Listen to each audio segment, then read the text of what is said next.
Uh-oh.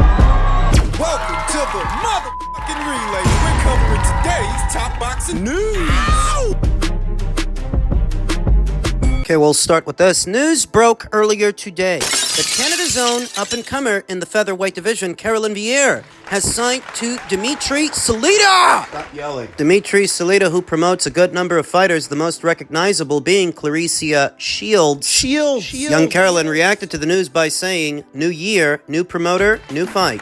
I'm thrilled to announce I've signed a multi-year fight deal with Salita Promotions and DAZN. Dimitri Salita is a major leader in boxing who believes in women's boxing and in my talent. 2025 is bringing some major changes in my career." Carolyn is the WBC International Champion, meaning she's going the WBC route. And so long as she stays on that route, she may end up being Sky Nicholson's mandatory challenger. She's the full WBC champion. Carolyn seems to be on a collision course with her, sporting a professional record of 8 wins with 1 loss, no draws, no recorded knockouts. Not the biggest puncher, but still a well-schooled boxer. I've seen 2 or 3 of Carolyn's fights. Back when she was with Yvonne Michel, Group Yvonne Michel Gym, a well-to-do promotional outfit. Carolyn was with them at the beginning of her career for a good number of fights before she decided to branch out, signed to the American-based promoter, Dimitri Salita. Carolyn saw action 3 times last year, once in March, again in September, then again towards the end of the year in December. She suffered her first professional loss against Joanna Lopez. That was in September. Rebounded off the loss in December with Gabriela Bouvier. I wonder if Carolyn has any interest in avenging that loss to Joanna. We'll see. Now that she's with Dimitri Salita, I wonder that she won't end up on Clarissa Shields' undercard. Clarissa Shields has that fight coming up with Danielle Perkins. Still no undercard information as to who's going to be boxing on that undercard. Now that Carolyn is part of the same team, I wouldn't be at all surprised to see her on that show. Ranked 15th in the world by way of BoxRec. In one of the deeper divisions, one of the deepest divisions in women's boxing, needless to say, at 15, Carolyn has a lot of catching up to do with the other girls, and there's any number of fights that she can have. A Mayerline Rivas fight, a Serene Satine fight. She only has 9 professional bouts, so she still has a lot of work to do in terms of garnering experience and developing as a fighter. Facing former champions like Sarah Mahfoud. That'd be a good experience fight for Carolyn Veyre. Canadian national, formerly based out of Canada, based out of the United States. Now. And in signing to Dimitri Salita, you can expect to see Carolyn's fights on the DAZN platform moving forward because Dimitri has a broadcast deal with them. The global home of boxing. You always hear about the Matchroom shows and the Golden Boy shows and Queensbury's migration to DAZN set to go down later on this year, but there are a number of smaller promoters that also have fights on DAZN too. Dimitri Salita is one of them. Among them, Carolyn Veyre is best described as a cerebral fighter and a bit of a finesse fighter. She's not an artillery fighter, not particularly mean-spirited, though still well-rounded and capable. Yeah, she's good. One of the better up-and-comers at these weights, so she's going the WBC route. But there is an off chance that she could change course, maybe go after Nina Menka. Nina, who I initially thought would be unifying titles with Sky Nicholson in Sky's homecoming fight. It's not the case. Sky is fighting Tiara Brown, and if she's fighting Tiara, she's not fighting Nina. Someone who can is Carolyn Veyre if Dimitri Salita is able to put the money up to get Carolyn that opportunity, as that's what that would be. Think Carolyn can beat Nina? I think that Carolyn's best bet to win a title, given the current landscape, with Amanda Serrano holding 2 alphabet titles and Sky Nicholson holding another. Carolyn's good, but Carolyn doesn't beat them. She stands a better chance of beating Nina. Nina Menka is Carolyn's best bet to see herself become a champion in the not-so-distant future. So if Dimitri Salita can find the money, she can theoretically get that opportunity. Theoretically. For now, I'm expecting news to break that Carolyn will be boxing on Clarissa Shields' undercard now that she's with Dimitri Salita. Elsewhere in the world of boxing, Viva Promotions is now reporting that former WBC champion Mark Magsayo of MP Promotions has been revealed as the contingency, the backup opponent should anything happen to Lamont Roach. And I've seen a surge of stories like this, a surge of individuals reporting this to the point where I'm left wondering, is something wrong with Lamont Roach? Is he about to pull out? another super featherweight? Does Gervonta Davis have something against fighting people in his own division, in his own weight class, the way his fans regularly ooh and ah over his mediocrity? I saw a Twitter user that goes by the name of Jules. It's Jules saying, only Tank drops elite fighters like a hot potato. Ryan Garcia is an elite fighter. No, what he was a weight-drained fighter. A fighter that Gervonta Davis stuck a catch weight and a rehydration clause on. And you can see that plain as day when you look at the images from Ryan in the Gervonta Davis fight and the Devin Haney fight. The glaring difference. He looks malnourished. DEI, baby! Gervonta Davis ain't nothing but a DEI face of boxing. A DEI hire. Unqualified. Why do you keep saying that? Saying what? DEI. Because he's unqualified. Whatever position he finds himself in, or whatever lens he's viewed through, it has nothing to do with merit or a meritocracy. They say he drops elite fighters like a sack of potatoes. Ryan Garcia is not an elite fighter. Even worse, that you had to weight drain. You had to handicap this glorified prospect that is not an elite fighter. But Gervonta's fans will pretend that he is so they can elevate him to a position he doesn't deserve. DEI. What does DEI stand for? Diversity, equality, inclusion. None of which accents merit. Merit and a meritocracy. That the only position you should be elevated to is the one you work for, the one you deserve. My fellow Americans. Why are you using an English accent for what's supposed to be an American president? This idea that you're supposed to elevate peoples in positions of power for any other reason than they actually deserve it. DEI. You don't deserve it just because you're different, and you don't deserve it just because somebody wants to put you on equal footing with someone else who earned their way. You have to earn yours! It's a dangerous philosophy, this DEI stuff. Why do you think the whole West Coast is burning down? Let's not get too political over here. It's getting political. I'm just saying, Gervonta Davis is a piece of shit. Piece of trash that only represents other pieces of trash, which is why only pieces of trash like him. Garbage. This guy's been in a lightweight division for something like 5 or 6 years now. He first moved up there from super featherweight up to lightweight in 2019. And what is his lightweight resume? What? Isaac Cruz? Rolly Romero? That's it? Gamboa? They like to say that he fought a champion in Hector Luis Garcia. What title did Hector hold in the lightweight division? Because that's where he fought him. What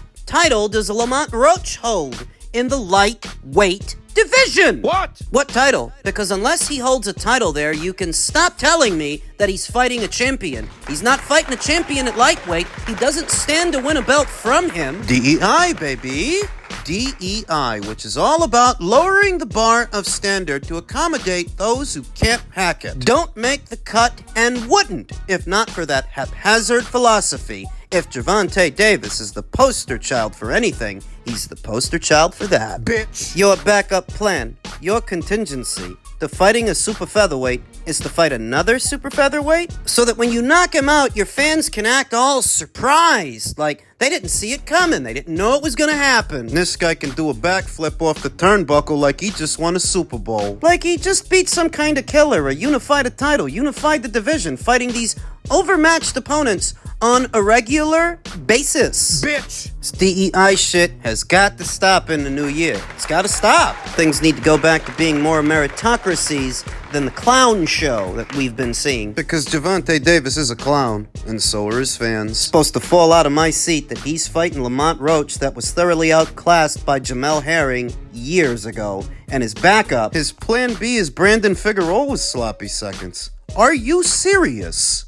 men's cruiserweight news, Alexander Usyk could fight Badou Jack at cruiserweight. Alexander Usyk's potential to return to the cruiserweight division has become a point of interest following a successful victory over Tyson Fury for a second time. Jack, the current WBC cruiserweight champion, has expressed interest in facing Usyk, a matchup that would bring together two highly accomplished fighters for a significant bout in the division. Jack is a two-weight champion, so is Alexander Usyk. Usyk is undisputed at two weights where Jack is not, though all the same, they are both accomplished. Somewhat long in the tooth, Badou Jack, a veteran of 34 professional fights, has built a reputation for competing against top-tier opponents such as Anthony Durrell, George Groves, James DeGale, and Adonis Stevenson. Since his 2019 loss to Jean Pascal, Jack has rebuilt his career with 6 consecutive wins, including a notable 12th round knockout of Lunga Makabu in February of 2023, where he captured the WBC Cruiserweight title. That is the last time that Jack saw action, roughly 2 years ago. 1 month shy. Jack had plans to move up to Bridgerweight for another divisional title, but they didn't materialize despite agreements for a bout with Lukas Rozansky. Jack was subsequently reinstated as the WBC Cruiserweight champion, and his focus has returned to the Cruiserweight division. It is expected that Badou Jack would fight 2 or 3 times in 2025, starting with a mandated title defense against Ryan Rositsky. I think, depending on how the Rositsky fight goes, that will determine how many times Jack fights. He might not win that one. Ryan Rositsky, a slugger from Nova Scotia, big kid, and a bona fide cruiserweight, several years younger than Badou Jack. There's not as much to Ryan Rositsky's game as there is to Jack's. That Badou Jack is the better boxer from a technical perspective and the more experienced fighter of the two, the more decorated fighter, but also the older fighter and the less active fighter. Less active by 2 years. Too many people try to relegate boxing to just being a mental game, a psychological one, but there is a physical element as well that can't be overlooked when you've been out that long. Fighting a rough and tumble fighter, a physical fighter who's gonna push you and try to bully you. Take chances. That is a less than ideal opponent under those circumstances. Almost anything is less than ideal when you've been out for that amount of time, but facing a rough and tumble fighter? That's even worse. Over to Alexander Usyk. Alexander Usyk's dominance at cruiserweight is well documented. In 2018, he unified all 4 major titles to become the division's undisputed champion before moving up to heavyweight, where he has since defeated Anthony Joshua and Tyson Fury. His recent success at heavyweight has fueled speculation about his ability to return to the cruiserweight division. I think he can. We've talked about that on a number of live streams, that from cruiserweight up to heavy, Usyk's only put on about 20 pounds, a little over 20 pounds. For a guy who stands in at 6'3", 20 pounds ain't nothing but a trip to the bathroom. And remember what he said, he has to eat his way there, then keep eating in order to maintain it. Maintain that added weight. So getting back down to cruiser, I don't think that'll be too hard for Usyk. Both Badou Jack and Alexander Usyk share a history from their amateur days when they faced off at the 2006 European Championships. While some question whether Usyk can comfortably cut back to cruiserweight after several years at heavyweight, his adaptability and technical skill remain key assets. And $1 million question. Can Badou Jack make it to him? Can he make it there? Ryan Rositsky, as an opponent, is not exactly a warm-up fight, a tune-up fight. Even if Badou Jack is a lot more experienced than Ryan and boxes better than Ryan, he's still a lot older and a lot less active. To make it to an Alexander Usyk fight, let's stop beating around the bush, an Alexander Usyk payday, Badou Jack has to make it past Ryan Rositsky and God knows who else in the interim. All this talk of Usyk returning to the cruiserweight division might dampen Daniel Dubois' spirits. who charged the ring immediately after the fight with Fury to start gunning for a rematch. He wants one. But ever since the rematch with Fury, the conversation has been Usyk returning to the cruiserweight division. Daniel's got his own problems. He's got to make it past the former champion in Joseph Parker to extend his reign.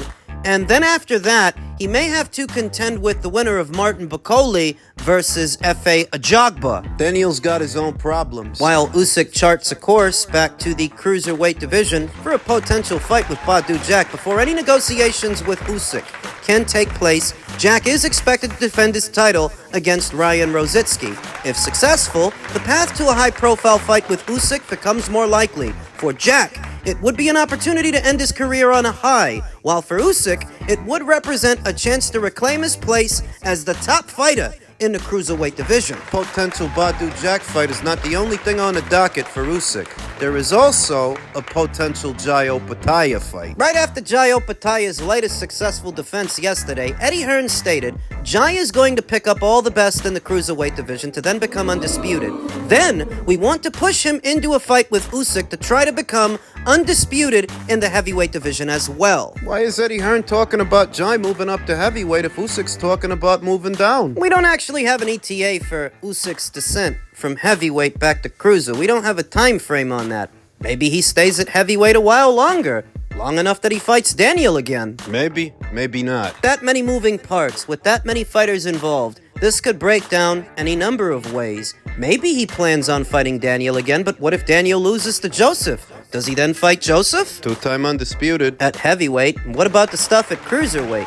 Badou Jack has got to make it past Ryan Rosicki to make it to an Usyk fight. What if he doesn't? What if Ryan beats him? What if Ryan knocks him out? What if? What if Ryan becomes WBC champion? Rosicki versus Usyk? Rosicki versus Opetaia? Ooh. Without a time frame, some kind of ETA on when all of this is supposed to happen, it's in the air and it could break down a number of ways. We need a date, an official fight date for that Badou Jack versus Ryan Rosicki fight. I look at the WBC title as a catalyst. Why? Yesterday, after he knocked out David Naika, Jai Opetaia called out Zerto Ramirez, but Zerto's busy right now. He's got a mandatory to satisfy, so it might be a while before he gets his hands on that guy. Right? The only other champion at the weight is Badou Jack, but Badou Jack is en route to a mandated title fight of his own. Whenever that fight happens, And whoever wins that fight, that's somebody that Jai Opetaia can pursue. that's somebody that Jai Opetaia can unify a title with. It's all part of the same picture. It's all part of the undisputed picture, and that can help to get the ball rolling for some portion of this conversation that has a lot of moving parts. Usyk, after the Fury fight, said he's going to take some time off, predictably, spend time with the family and all of that. He's not thinking about boxing right now. Why would he be? What do you recommend? I don't see a need for a second Daniel Dubois fight, if I'm honest.